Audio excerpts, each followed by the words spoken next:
Assalamualaikum warahmatullahi wabarakatuh. Saya Irfan Junaidi. Kita ngobrol lagi di podcast Republika.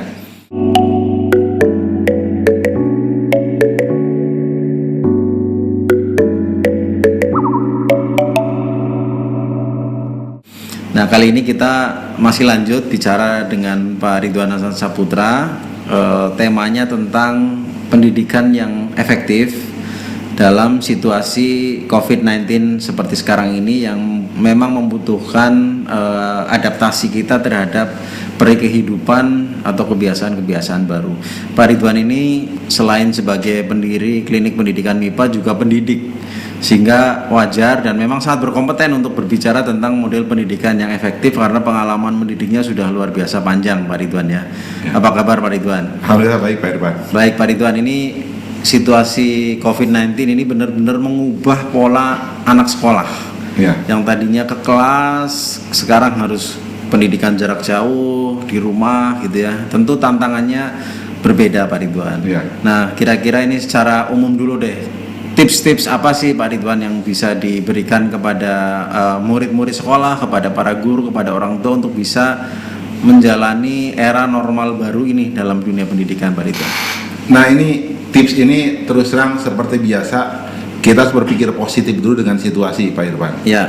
Nah jadi begini, di situasi sekarang ketika anak banyak di rumah, Ya. jadi orang tua harus memanfaatkan istilahnya tuh untuk bisa menasehati, bisa mengajar tentang adab dan akhlak, Ya. supaya istilahnya tuh anaknya jadi lebih baik. Ya. Nah cuman untuk masalah ini kita harus berpikirnya secara nasional Pak. Jadi secara regulasi. Karena kalau seperti yang sekarang ini didiamkan, ini akan banyak masalah yang terjadi. Makanya kalau menurut saya lebih suka nih membahas dari sisi pemerintah dulu Pak. Silahkan Pak Yang Ridwan. pemerintah. Ya, silahkan. Jadi begini Pak, kalau menurut saya, ketika pandemi ini terjadi, pemerintah harus merubah yang namanya kurikulum darurat nasional kalau saya menyebutnya. Kurikulum darurat ya. Ya, dan sebaiknya disamaratakan, tidak usah dibeda-bedakan karena akan membuat pusing apalagi dengan regulasi yang agak kurang tegas misalkan. Iya. Nah, di sini nanti fokus dari kurikulum darurat nasional ini adalah kepada adab, akhlak ya atau karakter anak yang diperkuat. Sementara skill yang namanya pembelajaran matematik, fisika, kimia, biologi atau bahasa Indonesia dan lain-lain itu agak dikurangi. Oke. Terus ada satu yang menarik nih Pak Irfan dalam paket Ya. ini. Pertama dalam pelaksanaannya sebaiknya pemerintah itu mengundang guru-guru yang hebat di tiap provinsi, di tiap kota kabupaten dan nasional untuk mengajar secara video conference untuk ditonton oleh misalkan di kota kabupaten ini yang bagus siapa gurunya, dia yang ngajar. Ya. Ditonton secara video conference ya online atau secara daring oleh semua siswa di kota itu. Jadi tidak terbatas walaupun dia ngajar sebulan di SMP 1, itu murid seluruh SMP suruh dengerin aja ya? Iya. Oh. Jadi nanti si guru yang lain tuh tidak banyak kegiatan ngajar, itu kan Iya. mengurangi biaya pulsa nih, Operasional, ya, pulsa. operasional itu. Betul. Di level nasional pun ada. Hmm. Nah terus kemudian dalam kurikulum darurat ini saran saya adalah jangan terlalu banyak PR. Oke. Jadi kalaupun ada PR nanti ada video tentang pembahasan PR tersebut. Oh. Jadi orang tua tidak disibukkan oleh yang namanya membantu anak belajar di rumah karena pusing, mereka juga banyak urusan. Betul. Nah, Itu yang jadi biang depresi para orang tua sekarang. iya, seharusnya secara tegas buat nih kurikulum yang nasional darurat tadi dengan tadi pengajarnya dan solusinya. Tiap PR-nya tuh ada solusi. Iya. Nah, kalau ditanya PR buat anak-anak apa? PR buat anak-anak tuh nyuci piring, ngerapihin tempat tidur, nyapu di rumah, ngepel, terus halamannya dibersihkan. Itu PR yang dilakukan tiap hari. Nah, orang tua mungkin bisa berperan di situ Pak ya? Iya. Oh.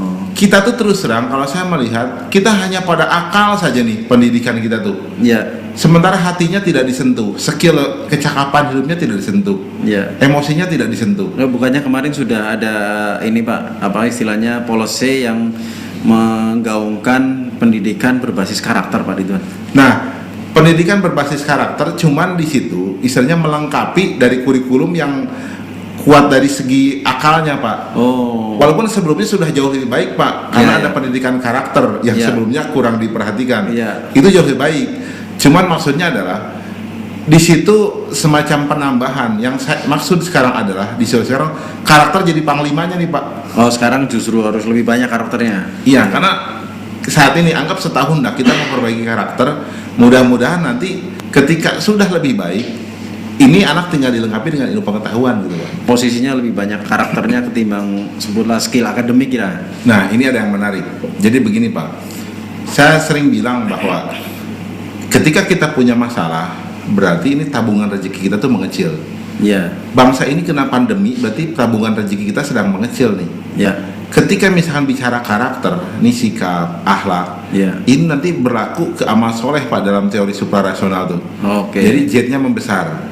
Terus juga ada tambahan Pak, dari sisi karakter itu adab, juga adab kepada yang maha kuasa. Berarti dari rajin ibadah. Oh iya. Y-nya membesar. Iya. Jadi selama 1 tahun nih pendidikan ini, si anak-anak itu adalah sumber daya untuk memperbesar ini wadah rezeki bangsa Pak. Rezeki bangsa ya. Ketika wadah rezeki kita membesar, nanti istilahnya tuh doa orang Indonesia akan terkabul untuk meminta pandemi ini hilang dari bumi ini. Iya. Karena terus terang nih pengalaman saya Pak, ibaratnya tuh kalau ada sebuah penyakit yang susah disembuhkan, ikutlah seperti ibaratnya Nabi Ayub. Berdoa, ya Allah ini penyakit ini sudah membuat kita saya sudah susah ibadah gitu. Ya.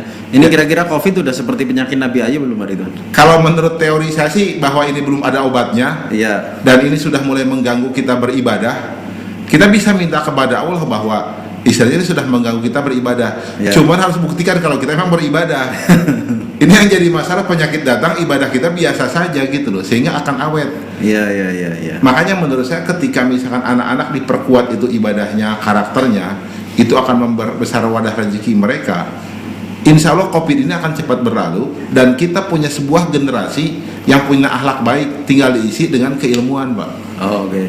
Kira-kira tahapannya, susunannya gimana Pak Ridwan? Kan tadi menyinggung soal kurikulum darurat, kemudian komposisi pendidikan lebih banyak pada karakter, nah kemudian PR yang langsung dibahas. Nah, kira-kira susunan sistematikanya gimana Pak Ridwan di antara tiga komponen ini? Ini menarik nih. Pertama kurikulum darurat. Iya. Kemudian istilahnya kan arahnya ke akhlak. Iya. Kemudian ini ada guru-guru pinter yang mengajar sehingga murid lebih paham. Iya. Nah, kalau ditanya, Pak, ini bagaimana semacam wifi-nya untuk ini? Nah, ada program lah, misalkan wifi gratis di masjid, orang-orang patungan lah, di Kodim, Koramil dan lain-lain tuh bisa dipakai atau di sekolahan. Iya.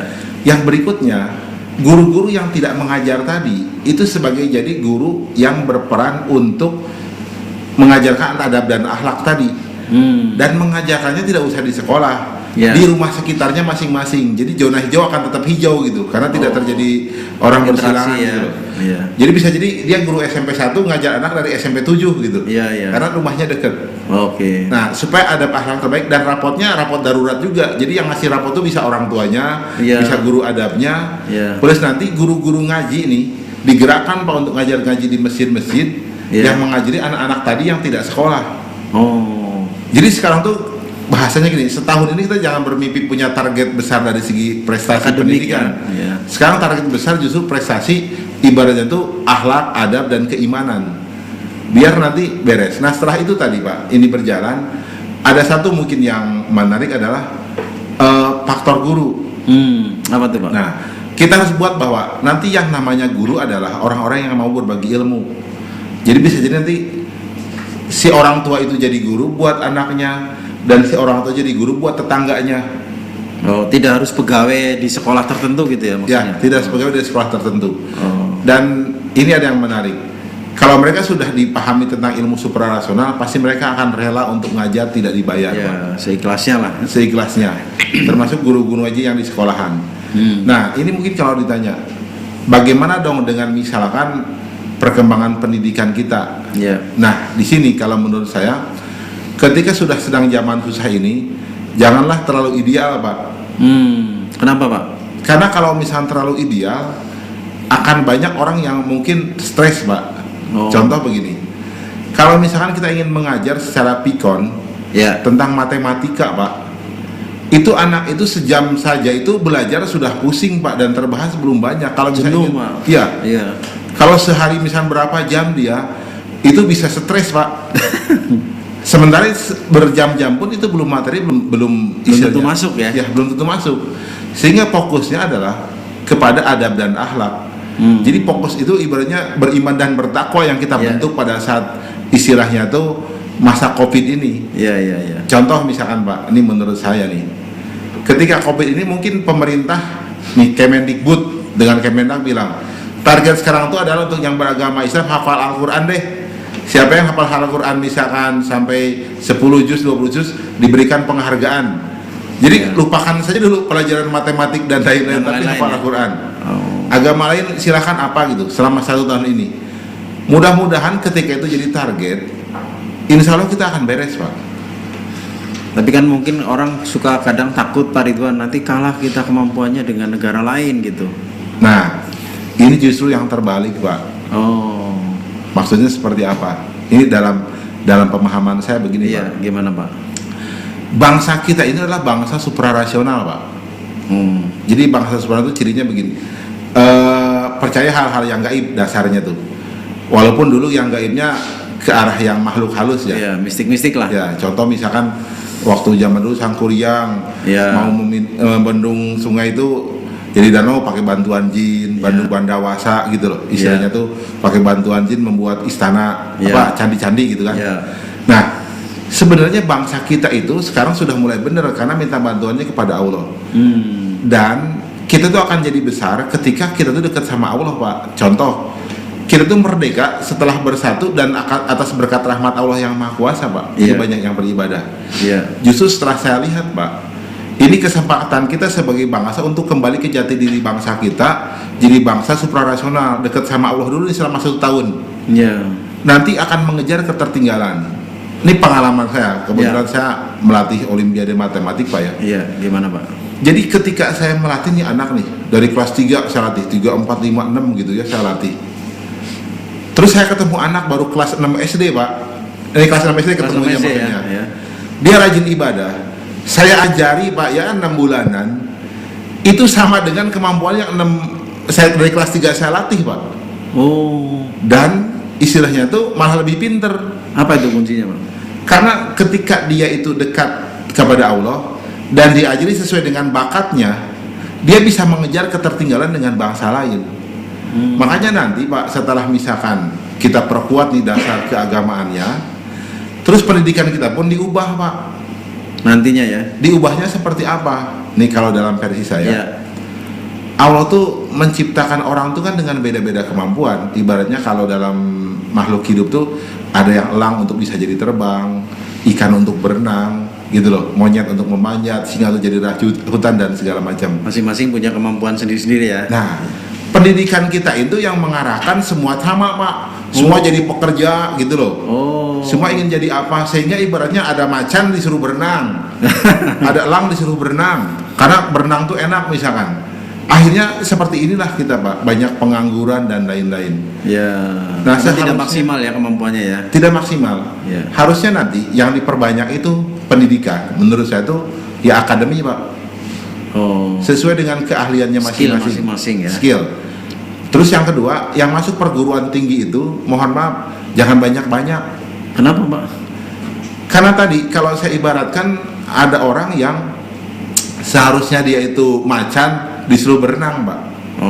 Ini contoh, saya menemukan teman lah, dan saya juga melihat ada jurusan matematik, misalkan kelas tingkat 4, menjumlahkan pecahan saja tidak bisa Pak. Setengah tambah sepertiga misalnya berapa, itu jurusan matematik loh Pak. Maksudnya udah kuliah ya? Udah kuliah, jurusan matematik itu pun tidak bisa. Dan masuk perguruan tingginya tanpa tes Pak memang, karena perguruan tersebut butuh murid, butuh mahasiswa. Dan saya sering dapati ketika saya mengajar, ketemu S1 jurusan matematik, ya sama itu Pak, perkalian juga tidak hafal. Jadi saya melihat karena dipaksa pengen S1 masuk perguruan tinggi. Pada orang ini mungkin ya Pak, mungkin ketika dia disuruh misalkan keterampilan apa misalkan, bisa jadi lebih bagus. Cuman kan sekarang orang kayak nggak gengsi gitu kalau nggak kuliah di perguruan tinggi Pak, sehingga orang pikirnya lulus SMA gimana caranya masuk perguruan tinggi. Nah itu salahnya Pak, karena apa? Di kita itu lebih menghargai orang pintar daripada orang bermanfaat. Pada orang pintar belum tentu bermanfaat. Iya. Iya kan? Contohnya ada Pak. Saya kadang ngomong begini nggak tega sih Pak. Ada banyak orang-orang pintar yang belum tentu bermanfaat. Contohnya begini. Iya. Ini mohon maaf sih, Iya. saya sih tidak nyinggung. Bisanya mengkritik, tapi tidak memberikan solusi. Ya. Itu loh. Harusnya kan berikan solusi begini, kritiknya ini kan jelas. Itu berarti pintar memberikan manfaat dan dia jadi contoh dalam kehidupan. Artinya solusi itu tidak harus datang dari orang pintar kan Pak Ridwan? Iya. Harusnya mulai sekarang begini Pak. Pemerintah, terutama pendidikan kita tuh mengajarkan jadilah orang bermanfaat. Iya. Sehingga istilahnya tuh dia akan semangat ketika misalkan jadi seorang pemahat kan bermanfaat. Ya. Bangga, nggak usah kuliah S1. Iya. Di kita kayaknya kalau nggak S1 kurang keren gitu. Iya, makanya sampai ada yang berani joki-jokian Pak untuk bisa masuk kuliah. Itulah pendidikan yang salah Pak. Karena apa? Pendidikan yang tidak mengembalikan manusia kepada jati dirinya. Oh. Makanya juga saya tidak suka loh Pak, pendidikan kita mengajar orang untuk jadi pekerja. Ya. Mohon maaf, saya juga tidak suka pendidikan jadi vokasi semua. Iya. Menurut saya tidak seperti itu. Jadi pendidikan itu membuat biarlah mereka jadi manusia seutuhnya, sesuai dengan bakat alamiahnya Pak. Jadi sebenarnya COVID ini momentum yang bagus ya Pak Ridwan ya untuk menata kembali sistem pendidikan kita ya. Betul. Dan menurut saya fokuslah sekarang tuh pada perbaikan akhlak dan adab dan keimanan. Makanya biarkanlah menurut saya Pak nih, kalau mohon maaf ya, kalau saya jadi Mendikbud, saya akan tetapkan anak itu tinggal di rumah, belajar di rumah dan bermain dengan teman-teman di sekitarnya. Iya. Bermain saja gitu loh. Iya. Dan belajar dengan guru yang di sekitarnya. Karena kalau sudah zona hijau di suatu kecamatan kan akan tetap hijau ketika mereka asal kemana-mana. dijaga tadi. Iya. Dan anggaplah setahun itu fokusnya kepada misalkan mohon maaf yang beragama Islam, target hafalan, target hadis. Ya. Setahun saja kita buat gitu. Dan saya misalkan saya Mendikbud buat kurikulum baru yang extraordinary setelah itu. Apa Contohnya Pak? Merubah pendidikan kita itu untuk bukan menjadi orang pintar tapi jadi orang bermanfaat. Iya. Jadi ketika seseorang nih Pak menjadi supir bus tapi hebat, kita berikan penghargaan Pak. Yang dia tuh istilahnya tuh pokoknya gajinya bakal gede jadi supir bus. Jadi seorang misalkan ya mohon maaf Pak, tukang sampah yang profesional sampai ke pengolahan sampahnya dia urus sendiri, kita berikan penghargaan Pak. Sehingga seorang tuh bangga mempunyai profesi apapun di muka bumi ini karena jadi orang bermanfaat. Iya. Daripada banyak sarjana, mohon maaf, tidak bisa bekerja saat ini kan tidak bermanfaat Pak. Betul. Nah makanya poin penting adalah ajari mereka memberikan solusi kehidupan. Ajari mereka masalah, ajari mereka menyelesaikannya. Jadi mungkin basisnya pertama kita benahi kurikulum Pak Ridwan ya. Ya, kurikulum yang membuat pendidikan itu berbasis pada solusi kehidupan Pak Ridwan ya. Betul. Nah, setelah itu kemudian dibekali kepada guru-guru supaya mereka bisa punya kesadaran untuk tidak mengejar prestasi akademik semata ya. Betul. Nah, kemudian yang penting juga adalah para penentu kebijakan polisinya Pak Ridwan ya. Betul. Makanya gini Pak, kalau menurut saya nih, ini mohon maaf saya jadi ngomong kalau saya Mendikbud nih Pak. Iya, nggak apa-apa kan kalau gitu ya, nggak masalah. Jadi di SD itu kan saya buat adalah kurikulumnya itu dia kurikulum tentang keimanan, mengenal Allah, mengenal agamanya dengan baik, terus adab dan akhlak. Jangan dijali dengan matematik, fisika atau kimia atau apalah. Tapi mereka perlu belajar bahasa ya, bahasa Indonesia, bahasa daerah, bahasa Inggris, bahasa Arab. Karena apa? Bahasa itu kan ketika mereka masih kecil mudah menyerapnya dan itu kan untuk istilahnya membuat mereka siap untuk go internasional. Tapi yang paling utama tuh Pak bahasa daerah Pak seharusnya. Kenapa Pak? Karena gini loh Pak, ketika dia menguasai bahasa daerah itu berarti dia menjadi orang Indonesia Pak. Bahasa daerah ya? Iya, karena gini, ketika dia saya bisa bahasa Sunda nih, saya kan jadi ngerasa saya orang Sunda, saya orang Jawa, saya orang apa. Nanti digabunglah karakter-karakter positif dari setiap bangsa itu untuk menjadi bangsa besar kita ini Pak. Karena sekarang kan orientasinya itu go internasional sehingga harus bahasa asing dulu yang dipelajari. Tapi Pak Ridwan malah balik lagi ke bahasa daerah ya? Bahasa daerah dulu, bahasa daerah, bahasa Indonesia, bahasa asingnya dua menurut saya. Mohon maaf, Arab sama Inggris. Kalau tambahannya Cina kalau perlu Pak. Cina, oke. Ya, itu perbanyak bahasa. Mungkin nih Pak, kita tertinggal nih oleh negara lain gitu ya. Tidak Pak. Buktinya beginilah. kurikulum matematika kita hebat, udah dibandingkan negara lain itu lebih hebat Pak. Iya. Tapi kita biasa aja kok di ujungnya. Oh. Lebih baik pas mereka SMP SMA bekali tadi menjadi orang bermanfaat sesuai dengan bidangnya, dengan batas keimanan tadi. Orang yang adab akhlaknya bagus, tabungan jiwanya wadah rezekinya besar, nanti milih profesi apapun akan jadi orang hebat Pak. Orang tua nggak perlu takut ya, asal yang penting anaknya bermanfaat walaupun tidak sarjana, tidak S2 gitu, nggak perlu takut ya. Nggak perlu takut Pak. Oh. Nggak perlu takut. Banyak kok yang tidak bergelar sarjana jadi orang hebat. Iya, karena kan pikirannya anak saya harus sarjana, harus ya kuliah deh untuk masa depan yang lebih cerah gitu kan, kira-kira seperti itu. Nah, gini Pak, kita belajar dari sejarah dah Pak. Ya. Dari sejarah. Para pendiri negeri ini, orang-orang hebatnya banyak kan yang tidak kuliah, tidak intensif. Contoh, Buya Hamka salah satunya lah, misalnya tuh. Dulu jadi orang hebat. Dan banyak pengusaha hebat yang tidak kuliah gitu loh. Iya. Artinya sebenarnya pendidikan yang paling benar adalah pendidikan praktek di lapangan yang dikaji dan diuji dan dilakukan terus-menerus Pak. Iya. Sehingga ahli pada bidangnya. Iya. Nah, misalkan nih kemudian terjadi nih orang ya udahlah akhirnya yang kuliah cuma sedikit. Ini kan sudah terlanjur banyak nih infrastruktur yang disiapkan untuk perkuliahan gitu ya. Mungkin dosen-dosen pengajar apa segala macam. Kira-kira mereka diberdayakan untuk apa Pak Ridwan? Nah, ini pertanyaan menarik Pak, istilahnya tuh. Nah, sebenarnya sekarang pun banyak kampus yang akan tutup Pak dan tidak terpakai. Kenapa? Karena pembelajaran sudah online. Betul. Yang kedua nanti perguruan tinggi luar negeri seperti Harvard misalkan, MIT buka di sini Pak misalkan online pasti tutup. Iya. Nah, kalau sudah misalkan pasti tutup seperti itu, nah ubahlah jadi apa? Ini terus terang bicara ini kebijakan pemerintah gitu loh Pak. Istilahnya tuh. Lokasi-lokasi tersebut bisa jadi menjadi misalkan ya, ini mohon maaf bahasa ekstrimnya tuh, menjadi pabrikah, menjadi perhotelan kah, menjadi suatu produksi lain lah yang sifatnya tuh menghasilkan sesuatu produktif gitu. Lah ya. Produktif gitu. Itu terus terang pasti kebijakan pemerintah. Kalau saya bicarakan juga pasti banyak yang protes. Tapi kalau pemerintah yang ngomong kan orang nurut semua. Apalagi misalkan perguruan tinggi tersebut punya pemerintah. Iya.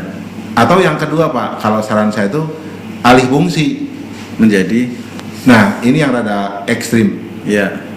Bisa jadi kampus-kampus itu bisa menjadi perumahan dan lain-lain gitu loh. Dialih fungsikan. Kalau memang sudah tidak berguna gitu loh. Sudah online semua karena saya melihat sudah banyak kampus yang kekurangan siswa Pak. Saya sudah baca ada satu perguruan tinggi itu kekurangan mahasiswa. Oh, negeri apa swasta Pak? Swasta Pak. Oh, swasta. Iya.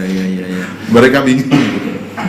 Ya baik, jadi memang kuncinya butuh keberanian yang kuat untuk mengubah model pendidikan yang selama ini terjadi, dan jangan takut bahwa itu akan membuat bangsa ini tertinggal. Tapi dari penjelasan Pak Ridwan tadi, justru ini menjadi satu daya untuk kita bisa berkompetisi di jalur yang lain untuk meningkatkan kualitas bangsa ini. Intinya pendidikan itu bukan hanya untuk menciptakan orang yang pandai, tapi harus juga menciptakan orang yang bermanfaat dan memberikan solusi. Ini kan banyak orang yang tadi saya sebutkan takut untuk nggak kuliah karena masa depannya khawatir suram.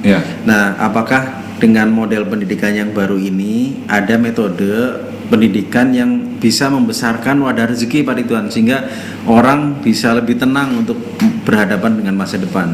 Nah, gini Pak Irfan, menurut ilmu suprarasona adalah pendidikan adalah untuk membuat anak bisa tahu bagaimana memperbesar wadah rezekinya Pak. Oke. Jadi kalau dia sudah paham itu, di posisi apapun dia bekerja atau profesinya dimanapun, dia akan jadi orang besar. Dia akan banyak rezeki Pak. Jadi nggak akan jadi pengangguran. Walaupun nggak sarjana ya. Walaupun nggak sarjana.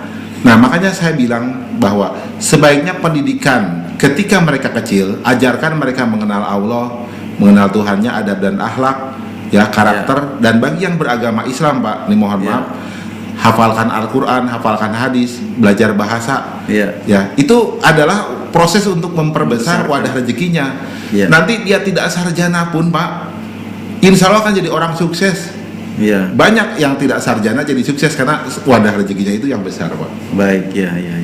Pak Ridwan, terima kasih banyak Ya, ini sama-sama. poin-poinnya penting sekali untuk kita catat. Mudah-mudahan kita bisa bertemu lagi di kesempatan berikutnya untuk berbincang-bincang lagi dengan tema-tema lain yang lebih menarik. Sekali lagi saya ucapkan terima kasih dan semoga ini bermanfaat ya untuk kita semuanya. Wabillahi taufik wal hidayah. Wassalamualaikum warahmatullahi wabarakatuh. Waalaikumsalam.